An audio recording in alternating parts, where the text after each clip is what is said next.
Business करायचा असेल तर कम्फर्ट झोन सोडावा लागेल.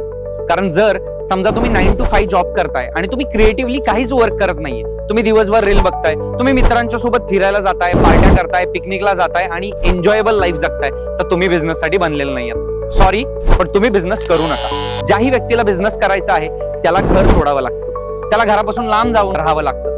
कोणालाही बिझनेस करायचा असेल तर त्याचा कम्फर्ट झोन त्याला मोडावा लागेल, त्याला झोपणं टाळावं लागेल, त्याला 5 ते 6 तासच फक्त झोप मिळेल आणि तरच एखादा माणूस बिझनेस करू शकेल. बिझनेस ही कुठली मजेची गोष्ट नसून ती एक संकल्पना आहे आणि डिसिप्लिन माणसं फक्त ती फॉलो करू शकतात. जर तुम्ही सुद्धा डिसिप्लिन आहात आणि तुम्हाला सुद्धा बिझनेस करायचा आहे किंवा तुमचा बिझनेस आहे आणि त्याला तुम्हाला स्केल करायचा आहे, तर डेफिनेटली आपण तुम्हाला हेल्प करू शकतो. कारण 2 डिसिप्लिन माणसंच एक बिझनेस ग्रो करण्यासाठी हेल्प करू शकतात आणि एकामेकाला आपण धरून बिझनेसला मोठ्या पद्धतीने स्केल करू शकतो. जर तुम्हाला सुद्धा अशा पद्धतीचे व्हिडिओज बनवायचे आहेत आणि प्रोफेशनली आपला बिझनेस ग्रो करायचा असेल तर खालील दिलेल्या कॉन्टॅक्ट नंबरवरती कॉन्टॅक्ट करा. एक बिझनेस मीटिंग आपण प्लॅन करू आणि त्या ठिकाणी बसून आपण तुमच्या बिझनेस बद्दल डिस्कशन्स करून तुमचा बिझनेस कशा पद्धतीने ग्रो करता येईल याचा डेफिनेटली विचार करू.